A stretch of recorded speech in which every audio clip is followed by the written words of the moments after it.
नमस्कार, आपण बघता टीव्ही 9 मराठी. मी वैभव कुलकर्णी आपलं स्वागत करतो. आणि टीव्ही 9च्या बातमीवरती शिक्कामोर्तब झालेल्या आताची सगळ्यात मोठी बातमी आपण बघतोय. एकनाथ खडसे यांनी भाजपला रामराम ठोकलेला आहे. आताची सगळ्यात मोठी बातमी आपण बघतोय. शुक्रवारी खडसे राष्ट्रवादी काँग्रेसमध्ये प्रवेश करणार आहेत. दुपारी 2 वाजता हा कार्यक्रम आयोजित केलेला आहे. जयंत पाटील यांनी ही माहिती दिली आहे.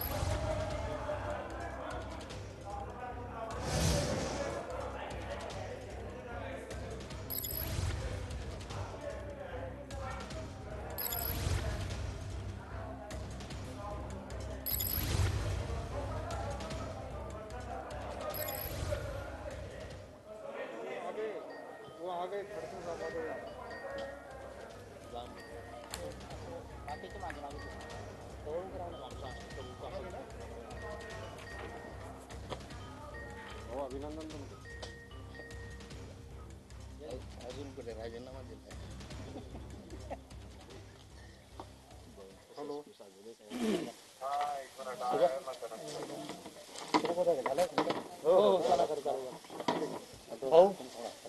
आज अखेर राजीनामा काहीच बोलू नका, मी सुरू करतो. भाऊंना पहिले निवेदन करू द्या. भाऊ तुम्ही पहिले निवेदन करा. हॅलो हॅलो हां प्रेस हॅलो मॅडम. भाऊ निवेदन करा. आज भारतीय जनता पार्टीच्या प्राथमिक सदस्यत्वाचा मी राजीनामा दिलाय. गेले 40 वर्ष भारतीय जनता पार्टीचं काम मी या ठिकाणी करतोय. या 40 वर्षामध्ये अनेक प्रसंग झाले की ज्या कालखंडामध्ये भारतीय जनता पार्टी खेड्यापाड्यात पोहोचलेली नव्हती. भारतीय जनता पार्टी एक प्रकारे ज्याला आम्ही म्हणतो की उपेक्षित होती. अशा कालखंडापासून गोपीनाथ मुंडे असतील, प्रमोद महाजन आहेत, नितीन गडकरी असतील, नासाहेब फरांदे होते, भाऊसाहेब फुंडकर, सुधीर नंतर मुनगंटीवार, असे कितीतरी नेते ज्याचं नाव मला सांगता येईल. सूर्यबांजी वाढणे होते, नानासाहेब उत्तमराव पाटील. आणि त्या कालखंडापासून आज तागायत भारतीय जनता पार्टीचं काम मी प्रामाणिकपणे केलं. भारतीय जनता पार्टीने सुद्धा या कालखंडामध्ये मला मोठ्या प्रमाणावर राजकारणामधले अनेक पद दिले. मी ते नाकारू शकत नाही. भारतीय जनता पार्टीविषयी माझा कुठलाही रोष नाही. मी कधी भारतीय जनता पार्टीच्या केंद्रीय नेत्यावर किंवा भारतीय जनता पार्टीवर टीका केली नाही. या क्षणापर्यंत कुणाविषयी आक्षेप घेतला नाही, टीका केलेली नाही. मधल्या कालखंडामध्ये विधानमंडळामध्ये मुख्यमंत्री पदाचा दावेदार म्हणून ज्यावेळेस मी म्हटलं की बहुजन समाजाचा मुख्यमंत्री असला पाहिजे, त्यावेळेस नंतरच्या कालखंडामध्ये जे काही प्रकरण घडले ते सर्व महाराष्ट्राला माहिती आहे. या ठिकाणी महाराष्ट्राला माहिती आहे. माझ्या अनेक चौकशा झाल्या, अँटी करप्शन कडून चौकशा झाल्या, काही भूखंडाचे आरोप केले गेले. आणि अगदी अलीकडच्या कालखंडामध्ये माझ्यावर एक खोटा विनयभंगाचा खटला सुद्धा दाखल करण्यात आला. श्रीमती दमानिया यांनी माझ्यावर त्यांचा विनयभंग केला म्हणून माझ्यावर एक खोटा दाखला पोलीस स्टेशनला दाखल केला. पोलीस त्यावेळेस दाखल करायला तयार नव्हते. त्यांनी रात्रभर गोंधळ घातला पोलीस स्टेशनला. फक्त त्यानंतर देवेंद्रजींना त्यांनी फोन केला आणि देवेंद्रजींनी स्वतःहून पोलीस स्टेशनला गुन्हा नोंद करायला सांगितलं. वास्तविक अशा स्वरूपाचे खोटे गुन्हे नोंद करायला सांगणं म्हणजे एक प्रकारे त्यांनी सांगायला पाहिजे सत्य आहे ते करा. घटना कुठली ज्याच्यामध्ये दुरान्वय संबंध नाही असा म्हणतो खटला मी आता. त्या खटल्यानं नुकतंच मी आता 15 दिवसापूर्वी बाहेर आलेलो आहे. म्हणजे छळ किती करावा याला काही मर्यादा राहिल्या नव्हत्या. तरी इतके दिवस मी ते सहन करत आलेलो आहे.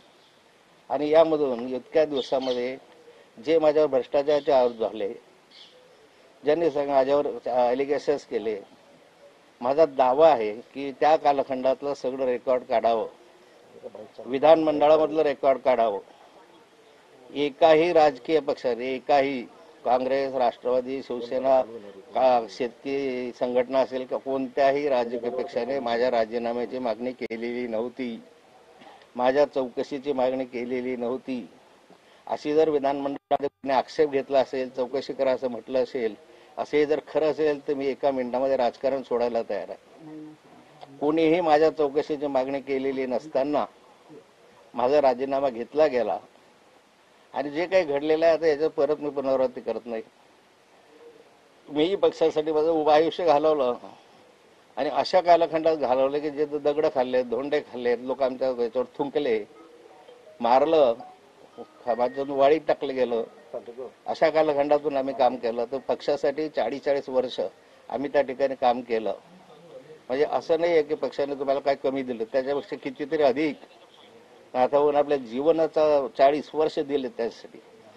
आणि आजही माझी कोणत्याही म्हणजे भारतीय जनता पार्टीविषयी तक्रार नाही, केंद्रीय नेतृत्वाविषयी कुठली तक्रार नाही. माझी तक्रार जी आहे ते मी वारंवार बोलून दाखवलेली आहे की देवेंद्रजींनी ज्या प्रकारे हे विनयभंगाचा खटला दाखल करणं, भूखंडाच्या संदर्भात चौकशा लावणं, अँटी करप्शनच्या चौकशा, मी सर्वांमध्ये निर्दोष सुटलो. परंतु त्याचा मनस्ताप किती झाला, एखाद्या व्यक्तीवर विनयभंगाचा खटला दाखल करणं कोर्टामध्ये, तो चालणं, म्हणजे याच्यापेक्षा तर मरण नाही आमच्या सरकारला. आणि तेही अशा रीतीने की तुम्ही त्या ठिकाणी गोंधळ केला त्याने, म्हणून मुख्यमंत्री महोदयांनी त्या ठिकाणी सांगणं. आणि मी ज्यावेळेस देवेंद्रजींना हे म्हटलं की असं कसं काय माझ्यावर विनयभंगाचा दाखला होतो, ती बाई मुंबईमध्ये, मी मुक्ताईनगरमध्ये, मी काही बोललो वगैरे, देवेंद्रजी म्हणाले फार गोंधळ करत होती, हे करत होतं, टीव्हीवर दाखवलं जात होतं, म्हणून नाईलाजाने मी सांगितलं. म्हणजे असं कसं नाईलाजाने सांगितलं, तुम्ही सांगता आलं असतं ना, केवळ नियमानुसार तुम्ही त्या ठिकाणी कायद्यानुसार काम करा. पण मला कोर्टाच्या तारखा चालल्या, हे चाललं, बदनामी सहन करावी लागली, माझे लहान मुलं मुली, इतक्या खालच्या स्तरावर जाऊन हे राजकारण झालं. आणि त्यामुळे मला नाईलाज, तरीही त्याच्यानंतर 4 वर्ष मी काढले. मला काय मिळालं नाही मिळालं याच्याशी मला काही घेणं देणे आहे या ठिकाणी. याच्यावर ही गोष्ट त्यांनी कबूल केली होती आरोप करत असताना की माझा जो कथित पीए आहे त्याच्यावर पीएने लाच घेतली असा एक आरोप होता.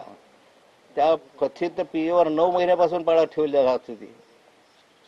म्हणजे मंत्र्यावरच पाळत की नाही एक प्रकारे, 9 महिने माझ्यावर पाळत ठेवणं, माझ्या पीएवर पाळत ठेवणं. तो पीए नव्हताच माझा, पण हे त्यांनी कबूल केलं, कोर्टामध्ये मान्य केलं की याच्यावर आम्ही हे 5 आपल्या कोर्टाने सभागृहामध्ये मान्य केलं की आम्ही 9 महिने अँटी करप्शन रेकॉर्डमध्ये, अशाने 9 महिने तुम्ही आमच्यावर पाळत ठेवत होते. म्हणजे याचा अर्थ तुम्ही आम्ही मंत्री असताना किंवा अन्य असताना आता मी त्यात पाळत ठेवत होते.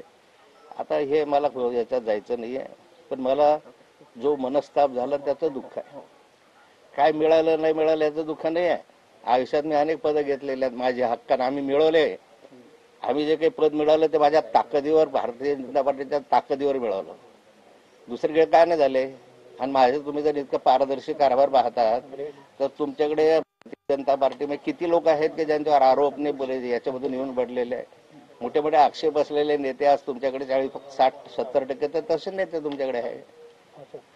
पण या ठिकाणी म्हणून मला हा निर्णय घ्यावा लागला. माझी कुणाविषयी तक्रार नाही आहे, मला कुणाविषयी म्हणणं नाही. मी माझा निर्णय स्वयंस्फूर्तीने घेतलेला आहे. मी ताकद जी आहे ती जनतेची ताकद माझ्या पाठीशी आहे आणि मोठ्या प्रमाणात महाराष्ट्रातील जनतेने मला प्रतिसाद दिलेला आजही देत आहे. आजही अभिनंदन मला करताय या ठिकाणी जेव्हापासून चाललेलं आहे. त्यामुळे ज्या पक्षात आहे त्या पक्षामध्ये मी कधीही राष्ट्रवादीवर बघावं की यापूर्वी एखादा प्रसंग काढावा की राष्ट्रवादीने माझ्या राजीनाम्याची मागणी केली होती का काँग्रेसने केली होती का शिवसेनेने केली होती. एक वेळ सुद्धा एक प्रसंग असं की ज्याच्यावर केली होती. आणि आज आमचे दानवेजी म्हणतात की ज्यांच्यावर टीका टिप्पणी केली तेच आज हे करता आहे वगैरे वगैरे. पण ठीक आहे, जे असेल नसेल, मी भारतीय जनता पार्टीला सोडचिठ्ठी दिलेली आहे आणि या ठिकाणी 23 तारखेला मी एनसीपी मध्ये प्रवेश करणार आहे. 4 दशकांचा तुमचा राजकीय प्रवास आज तुमच्या डोळ्यामध्ये अश्रू दाटून आलेत आणि या ठिकाणी तुम्ही म्हणताय की प्रदेश कार्यकारिणीवर नाराजी तुमची जी आहे ती कायम आहे, केंद्रीय पातळीवर नाही. प्रदेश कार्य समितीवर नाराजी असं नाही म्हटलं मी फक्त माननीय देवेंद्रजीवर नाराज आहे. एक प्रकारे विनयभंगाचा खटला दाखल करणं आणि तो बोगस बनावट खटला दाखल करणं यापेक्षा माणसाच्या जीवनामध्ये वाईट काय असतं. इज्जत घेण्यासारखा प्रकार आहे ना. आणि त्याच्यासाठी मुख्यमंत्र्यांनी फोन करणं हे तर त्याच्यापेक्षा जास्त वाईट आहे ना. त्यांनी नाही म्हणावं की मी असा फोन केला नाही, कारण मी देवेंद्रजीकडे स्वतः गेलो होतो. स्वतः घेऊन त्यांना म्हटलं की असं कसं काय माझ्यावर खटला दाखल करता, हा खोटा चुकीचा तुम्हाला माहिती आहे. ते म्हणे होती फार गोंधळ करत होती. मग म्हटलं गोंधळ करत होते, पोलीस स्टेशनला झोपली काय, रात्र हे केलं काय, त्यांचं 353 काय नाही दाखल करत म्हटलं. त्यांचे त्या दमानिया मॅडमवर 353 दाखल केला नाही, परंतु माझ्यावर 509 दाखल केला. आणि जीवनामध्ये समजा ठीक आहे भ्रष्टाचाराचे आरोप असतील, अन्य असतील, जे असतील त्याच्या, परंतु सर्वात दुःख देणारी गोष्ट आहे की विनयभंगाचा खटला दाखल केला. मी परवा दिवशी 4 दिवस म्हणजे मागच्या 8-10 दिवसापूर्वी निघालो बाहेर, पण निघालो नसतं तर 3 वर्ष जेलमध्ये गेलो असतो. त्याच्या आयुष्यभराची बदनामी घेऊन गेलो असतो ना. म्हणजे ह्या गोष्टी मला न आवडणाऱ्या होत्या. मला पद मिळालं नाही मिळाल्याचं दुःख, आणि मला कुठे आजपर्यंत इतके पद मिळालेले नाही. ते माझ्या ताकदीनं मी मेहनत केली, रात्रीचा दिवस केला, कष्ट घेतले, आणि म्हणून आम्ही मिळवलं, आमच्या ताकदीने मिळवलं, यांच्या उपकाराने मिळवलं. जे आता तुम्ही मंत्रिमंडळामध्ये घेतले होते, जे तुम्ही आता पदावर तुमचे माणसं, यांचं काय योगदान आहे भारतीय जनता पार्टीमध्ये? मी यांनाच विचारणार आहे की जे काही तुम्ही आता आणले होते, मागे मंत्री केले अनेकांना, मागे आता तुम्ही अनेकांना आता पद दिले, ह्यांचं भारतीय जनता पार्टीमध्ये काय योगदान आहे? आता घेतलं पार्टीमध्ये कोणाला मंत्री केलं, आता घेतलं पार्टीमध्ये कोणाला विरोधी पक्ष नाही, तर आता घेतलं पार्टीमध्ये त्यांना त्या ठिकाणी केलं, हे दिलं. आम्ही तर 40 वर्ष घातले, त्या पदासाठी लाचार नव्हतो आम्ही. परंतु दुःख या गोष्टीचं आहे की भ्रष्टाचाराच्या आयुष्य घातलं 40 वर्षात. मी महाराष्ट्राच्या विधानसभेत सांगतो, एक आरोप सांगा मला मी जोपर्यंत देवेंद्रजी मुख्यमंत्री झाले आणि आरोप केला, त्यापर्यंत माझ्या जीवनामध्ये कुणी कुठल्याही माणसाने एक आरोप केला पाहिजे, केलेला असेल तर सांगा मला. एकही आरोप नाही, कुठलाही घेणं नाही. माणसाचं जीवन उद्ध्वस्त करण्याचं काम ह्यांनी केलं, आणि त्यामुळे नाईलाजानं मला भारतीय जनता पार्टीचा त्याग करावा लागतोय. सगळ्यात महत्वाचं म्हणजे की तुम्ही फक्त देवेंद्र फडणवीस नाराज आहात, पक्षावर वरिष्ठावर नाराज नाही, प्रदेशवर नाराज नाही, फक्त एका व्यक्तीमुळे आपण पक्ष सोडताय. यस, बिलकुल. कारण आतापर्यंत जे काही प्रकरण घडलेत याचे आता आज वेळ कमी आहे, नाही तर प्रत्येक प्रकरण जे गैरव्यवहाराचे आरोप केले त्यांना कोर्टामध्ये जायचं, कोर्टामधून म्हणे की याच्यावर लावायचं. वकील मला सांगतात, मला आता पोलीस अधिकारी सांगतात की कशा रीती तुमच्या समोर काय बोलायचे, मागून कसे फोन यायचे, हे मला वकिलांनी सांगितलं या ठिकाणी. असं हे करायला नको होतं ना. खरंच साथ द्यायची होती तर खरी साथ दिली असती. कशासाठी असे केले? किती मोठा मानसिक त्रास झाला, कुणी काही म्हणो, पण मला मेंटली तर 4 वर्ष मी त्या मानसिक तणावाखाली जगलो की नाही जगलो. भाऊ, तुम्हाला कुठेतरी भावनिक साथ देऊन पक्ष थांबवण्यासाठी कुठेतरी हे होत होतं का भाऊ, पक्षाकडनं, भाजपकडनं भावनिक साथ घालून एवढ्या दिवसामध्ये नाराजी? मला चंद्रकांत दादा पाटलांशिवाय कुणाचाही फोन आलेला नाही. मला चंद्रकांत दादांचा मला फोन आला होता फक्त, की पक्षाचं असं असं काम आहे, तुम्ही केलेलं आहे.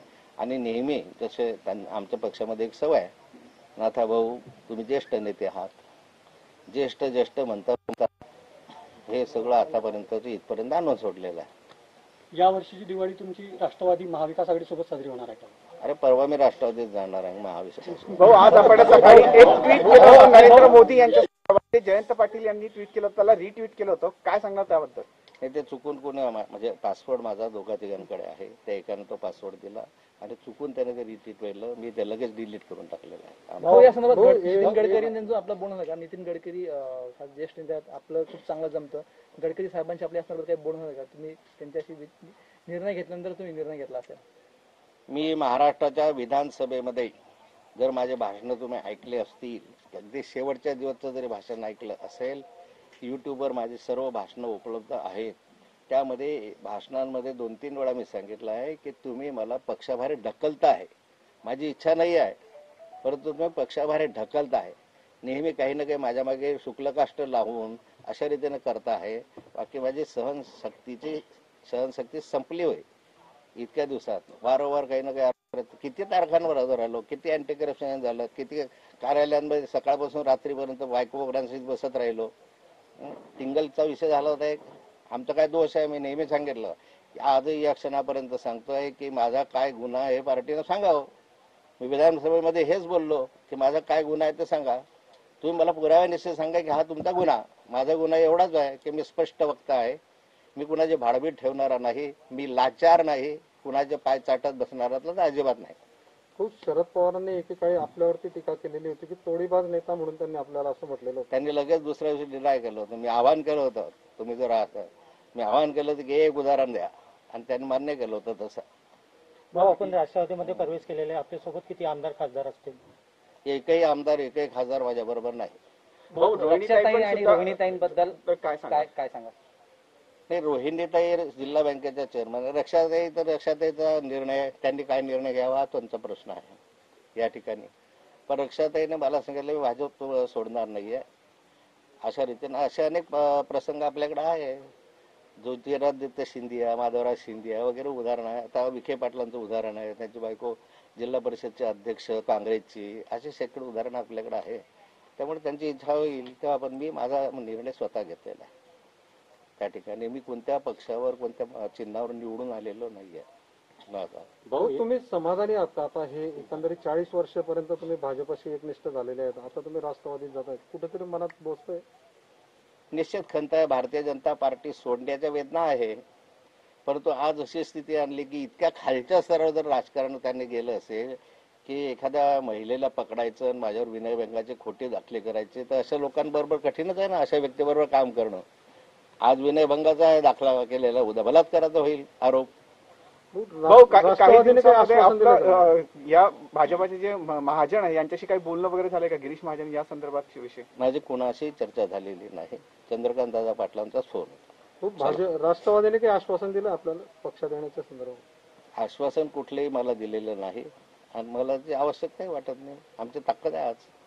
अशी चर्चा येते की राष्ट्रवादीच्या कोट्यातलं काही मंत्रीपद आपल्याला कृषी मंत्रीपद आपल्याला मिळणार आहे. अशी काही कोट्यातलं इथं तेच सांगू शकतील, मी कसं सांगणार. भाऊ, एवढा मोठा निर्णय घेतल्यानंतर काय आपलं काही बोलणं झालं असेल शरद पवारांशी आणि जयंत पाटलांशी? त्याशिवाय मला कुठलेही बोलणं, मला मी सांगितलं तुम्हाला की पदाच्या अपेक्षेने मला काही जाणं येणार नाही आहे. मला पद माहिती होतं, इथे मला मिळालं असतं या ठिकाणी. पद नाहीतरी मी सांगितलं ताकदीनं मिळवलेत. आजपर्यंत आमच्या जिल्हा बँका असतील, दूध फेडरेशन असतील, हे आमच्या ताकदीने मिळवले मी. त्या सहकारातल्या संस्था आहे, हे घराणेशाही नाही त्याच्यामध्ये. आज घराणेशाही म्हटलं तर फक्त मी खासदार आमदार एवढे दोघं सोडले तर आमच्या घरात ज्या पद आहेत ते काँग्रेस, राष्ट्रवादी, शिवसेनेच्या भाजपच्या बळावर आहे. हे भाजपचे 2 तर मेंबर महानंदामध्ये, जळगाव जिल्हा मध्यवर्तीमध्ये बँकेमध्ये 6-7 भाजपचे आहे, ते मी आमच्या याच्यात घेतले म्हणून आहे. बाकीचे काँग्रेस, राष्ट्रवादी, शिवसेना त्यांच्या याच्यावर झाले. 100 वर्षामध्ये पहिल्यांदा भारतीय जनता पार्टीच्या विचाराचा माणूस जिल्हा मध्यवर्ती बँकेमध्ये आज चेअरमन झाला. हे एक सुद्धा आणू शकले नाही. 27 वर्ष मीच फक्त डायरेक्टर आहे, एखादा दुसरा डायरेक्टरच्या पलीकडे काही आलेच नाही. ज्या सहकारी संस्था आणल्या त्या आमच्या ताकदीवर इतरांशी तडजोड करून लढून आणलेल्या आहेत. त्या काही कोणाचे उपकार आलेले, हे काही घराणेशाहीनं नाही आले आहे माझ्याकडे त्या ठिकाणी. आणि आता आणून दाखवा म्हणा, एक जिल्हा बँकेचा चेअरमन करून द्या, मी आयुष्यभर लाचारी करेन तुमची. भाऊ, फडणवीसांचा ड्रीम प्रोजेक्ट असलेल्या जलयुक्त शिवाराची SIT चौकशी लावली आहे राज्य सरकारने. भाऊ, मैं हिंदी में एक सवाल पूछूं महानगरपालिका कि क्या आपने भाऊ, जळगावमध्ये महापालिका इस्तीफा दे दिया है? क्या भाजपा से इस्तीफा दिया है आपने भी? हाँ, भारतीय जनता पार्टी से मैं प्राथमिक सदस्यत्व का राजीनामा दिया है. और अभी एनसीपी ज्वाइन कर रहे हैं, अभी एनसीपी 30 तारीख को ज्वाइन करने वाला हूँ. क्या कारण रहे भाऊ आपको इतना बड़ा परिवर्तन करने का? 40 साल से भारतीय जनता पार्टी का काम मैं करते आया हूँ. ऐसी स्थिति में काम किया हमने कि जहाँ हम लोगों को पत्थर मारते थे, हमारे ऊपर थूकते थे, पत्थर भी मारने के बाद हम लोगों को कभी बहिष्कृत कर देते थे. ऐसे जगह से हम लोगों ने काम किया पार्टी का, और काम करते करते करते मेहनत के साथ सभी लोग आते गए, वो 4 बार चलता गया, बड़े हो गए. भारतीय जनता पार्टी का यहाँ पूरा हमारे एरिया में एक MP MLA सब चुन के आने लगे. और इतने 40 साल के बाद जब भी सरकार आई भारतीय जनता पार्टी की, तो मुझे भी मंत्री बनाया गया, मंत्री पद से निकाला भी गया. ये सब हुआ, पर ये पार्टी ने हम लोगों को दिया तो हमारी मेहनत थी. 40-40 साल की हमारी ताकत थी, मेहनत थी. ऐसा फुकड़ में हम लोगों को नहीं दिया. तो सरकार ये बोलते हैं कि पार्टी ने तुमको बहुत सारा दिया, मानता हूँ, पर क्या दिया पार्टी ने? तो उससे ज्यादा हमने सफर किया ना, व्यक्तिगत जीवन सफर किया. एक अकेला लड़का चला गया, उस समय पार्टी के छोड़ना चाहता था कि घर पर बैठो, उस समय छोड़ दिया और फिर से काम में लग गया. कई ऐसे प्रसंग हुए जिंदगी में.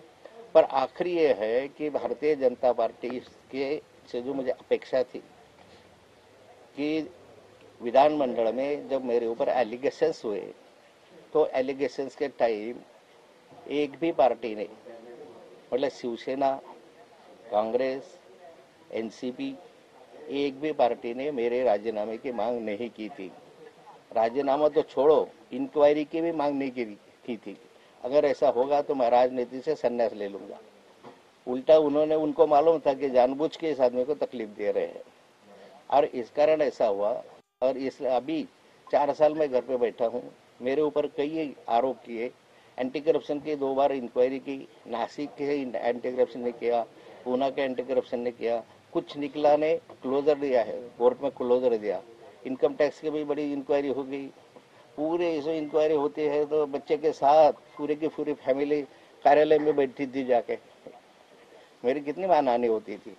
और उसके उपरांत ये तो ठीक है जो हुई, ये तो सारे निर्दोष छूट गए, पूरे के पूरे निर्दोष छूट गए। और उसके बाद में एक महिला का झूठा विनय भंग का खटला, मतलब महिलाओं को छेड़खानी का मुझे ऊपर आरोप लगाया। उस दिन जिस दिन ये आरोप मुझ पर लगा और जिस दिन पुलिस स्टेशन में केस नेंद हुई, उस दिन दमानिया करके एक लेडी है, उन्होंने मेरे ऊपर ये आरोप लगाया। आरोप लगाने के बाद सांता क्रूज पुलिस स्टेशन में जाके उसने दंगा किया, रात भर दंगा किया। आखिर उस समय उसने सीएम से भी बात किया और सीएम ने पीआई को बताया कि भाई इसका नोन करो, एफआईआर कर दो। उसके बाद जब मुझे पता चला, वहाँ के पीआई ने मुझे बताया, डीसीपी ने, कि सीएम साहब का फोन था, हम क्या करें। तो मैं सीएम साहब के पास गया और उनसे मैंने पूछा कि ये तो बहुत गलत, झूठा तुम मुकदमा दखल करते मेरे ऊपर, वो भी विनय भंग का, छेड़खानी का। तो बोले क्या करे, वो रात भर दंगा करती थी। मैं बोला निकाल लेंगे, बाद में पीछे ले लेंगे। ऐसा बोले बदनामी इतनी हुई। और उसके बाद में चलो कोर्ट में खटला चला, अभी 8-15 दिन पहले वो मैं भी उसके बाहर निकल गया उसके कारण। पर इतनी निचले स्तर पर राजनीति, इतनी निचले स्तर पर, और ये राजनीति एक आदमी करता था। और इसके कारण मैं तो बहुत दिनों से नाराज था। मैंने महाराष्ट्र के असेंबली में जब भी कोई भाषण आया, उस समय बार बार सरकार से ये पूछा कि आखिर मेरी गलती क्या है, बताओ। मैंने बाहर भी बताया, कई बार मैंने बाहर भी ये बताया, प्रेस में भी बताया, इलेक्शन में भी बताया कि मेरी गलती क्या है ये तो बताओ। मैं चोर बना, उचक्का बना, लबाड़ बना, ये किया, ऐसा क्या बनाए। पर ये आज तक हमारा नेता बोल नहीं सका। और